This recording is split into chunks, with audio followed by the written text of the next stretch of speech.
So, oh, I did want to share with you my cards today. I'm working with the Halloween Tarot deck. This is probably my very favorite deck. Close to the Rider-Waite, but it's got its own beautiful imagery, and it's just fantastic. You'll see why I love it so much as the reading goes on, I'm sure. Being a general reading, this may not apply to everyone, so take it as it resonates and, all of that. This is the card from the bottom of the deck, and it is the Ten of Imps. Ten of Imps has to do with responsibility. You're feeling your burdens, right? Look at your humpback here. You can't even walk up straight. You've got so much heavy burden going on. So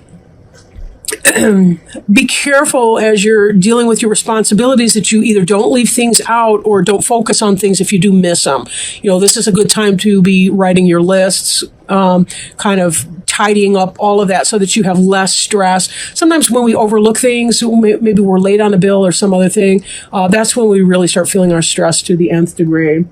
So we'll see how that plays out. But anyway, wanted to point that one out. You guys have been working hard, a lot of you.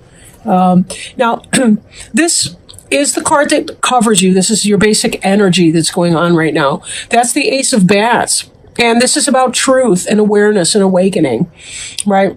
This is the beginning of an intellectual idea. This is kind of, for some of you, it may be about getting an idea that you can use in business.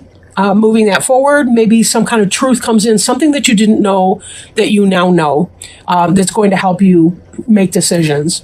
And given that the influence that's coming in here is the Sun card, which is the happiest card in the deck, it's a wonderful, wonderful card. Whatever this truth is that came in for you is illuminating something for you. It's making you feel very, very happy about it. Right. For some of you, it could be the announcement of a pregnancy, a child on the way. It could be that you got the business offer or the job offer that you were looking for. Maybe your business is taking off. Maybe you're falling in love. That person cares too. There are some romantic elements with some of the other cards, so we'll get into that in a little minute. The Sun card could be the Leo card. Sometimes that represents Leo. Sun is the planetary ruler of Leo. So it could possibly be that. Crowning you, or what's on your mind, is the Two of Bats in the reverse. In the upright, this person feels blinded to making a decision. They've got this choice to make, and they're not really sure what to do about it. But they also feel like they're limited in their information. They may not know what's going on, and it's kind of stressing them out. In the reverse, this is about making a decision. Making a decision. And for so many of you, that's exactly what you want to do when you feel conflicted. Geminis are awesome. I love Geminis. But they do, I shouldn't say but, I love Geminis, and they have a tendency to want two opposite things at the same time, and that just doesn't often work at this level of existence, right? There are certain things that just, you can't be a little pregnant. Can I say that? You either are or you aren't, yeah, whatever. I'm going to leave that. So this is the desire to make a decision. That's what that Two of Bats means in this, in that position. This is what's on your mind. You want to make a choice on something. Excuse me, post-nasal drip, whatever. What can you do? Knight of Ghosts. This is the basis of the matter. It's some kind of a love message coming in. It's a love letter. You love this, right? Somebody is offering you something tangible. This parchment paper, there's something written on that. It's positive. It's love. This is the suit of water. Spirituality, emotions, right? And this is somebody marching forward. There is forward movement in that. It's an expression of love that's coming in, either from you or to you by someone else. A message of true love. So that's a really happy thing there. Three of Imps. This is behind you in your recent past, or it's an influence that's moving into the past. This card is about waiting for your ships to come in. But one thing that I'm noting too, and I'll bring this up again a little bit later, but you've got two people here, both of whom are carrying or holding up wands, torches, essentially.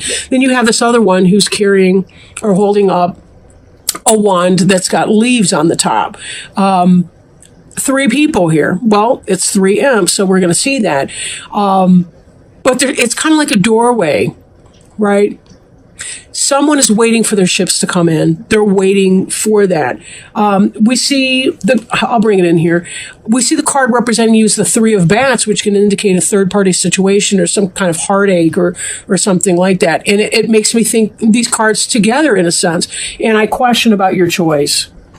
I feel some of you may be trying to make a choice between two different people even, and what to do about a situation, feeling stuck, right?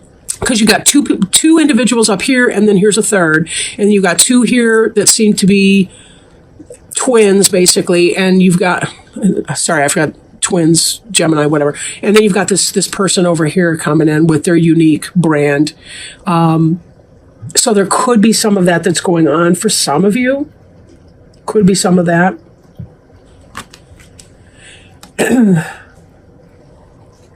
Now, this is in the future. So we move from the Three of Imps energy to the Sun and the Ace of Bats. This information, this knowledge, something that's come in or been communicated or something sparking you up. And this positive solar energy coming in. And here's the Queen of Bats. And she is the Queen of Swords in other decks. She's the Gemini, Libra, or Aquarius. Could be you or could be a fellow Gemini or a Libra or Aquarius. Or somebody who's in that kind of energy, somebody who's intellectual, somebody who's discerning, someone who she can tend to be a little bit guarded perchance, but she's somebody who's going to be fair and truthful and logical and all of that. Sometimes she can be very decisive. She knows when it's time to cut something out that's not for her benefit. At other times,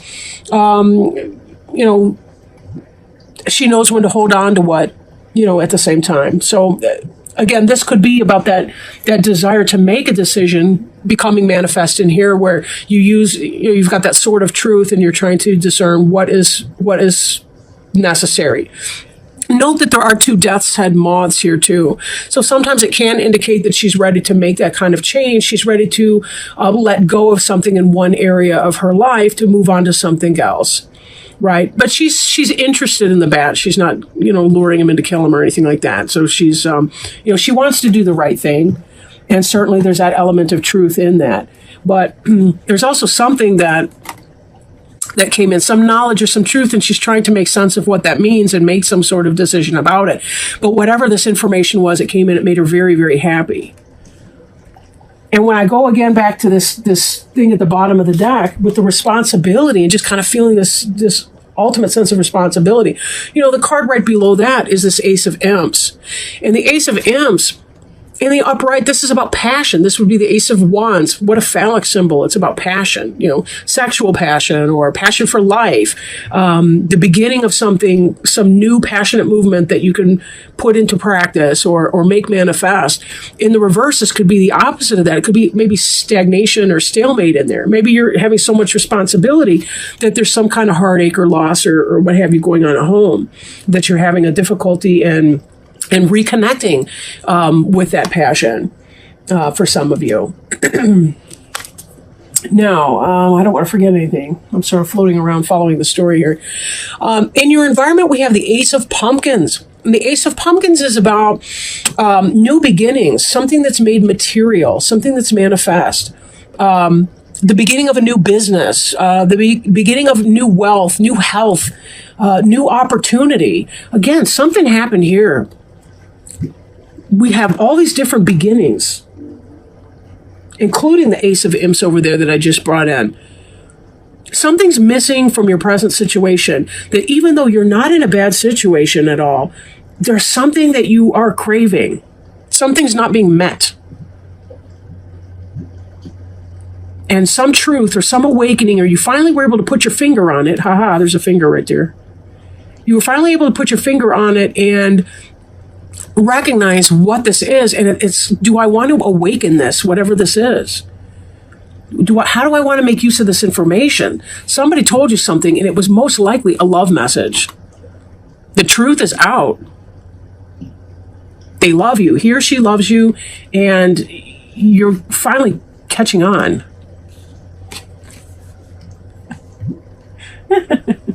I have to laugh at myself sometimes. I'm nuts. Don't worry about it. Nobody will get hurt. Anyway, hopes and fears card. We have the Justice in reverse. Now, Justice could be your Libra, right? Possibly involvement. Maybe you're involved with a Libra, something like that. Maybe the Libra is stepping out. Maybe that's what this third party situation is. Maybe that's the reason for the lack of passion in the relationship. They've been taking it someplace else. Maybe you've been too busy at work, something like that. But because this is in the position of fear, it could be that you are afraid of being misjudged or being called to justice if you step out or do something wrong. That would be people in a current relationship. If you're single, it could be that you're going to make the misstep and that you're going to get involved with somebody that you don't want to be involved with. You've been trying to work hard. You know, you've got a lot of responsibilities, a lot of burdens going on your plate. Maybe you don't want to make the wrong decision. Maybe if you're thinking about getting together with a Gemini, Libra, Aquarius person, you're afraid that he or she may not have your best interests. And you're afraid of that for some reason. Love can be very, very scary. You know, no lie. It can be very scary because we have to let go with people or it's just not going to work out anyway. You can't hold your heart in a tiny little cage and think that, you know, people are going to stick around for that. People want to feel something. They want to be there. They don't just want to go in the autopilot. They don't want that. It's not a long-term strategy in loving relationship. So the Hanged Man, this is the final outcome card for that. It kind of matches the sentiment of the Two of Bats, except on a spiritual level. What do I do here? Now, this is not a miserable, I guess that's a scarecrow. This is not a miserable scarecrow hanging here. The scarecrow put himself into that. And the reason was to get a change in perspective, a new view. He's not trying to trip on a head brush. That might be fun. I don't know. Maybe not for me. I hear a headache. But then again, it might realign my spine. Who can say? I'm babbling, whatever. But you get the idea. Here's this hanged man sitting there trying to get a new perspective, insight, awareness, to be able to make this decision that he or she is trying to make. Clarity. Clarity. If we don't spend the time in the meditation, how in the hell are we ever supposed to know what we're doing anyway?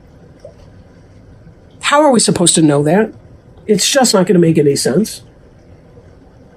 In order to get to the place of forward movement, sometimes we have to stand still. And sometimes the fastest movement we can make is when we stand still and allow ourselves to go within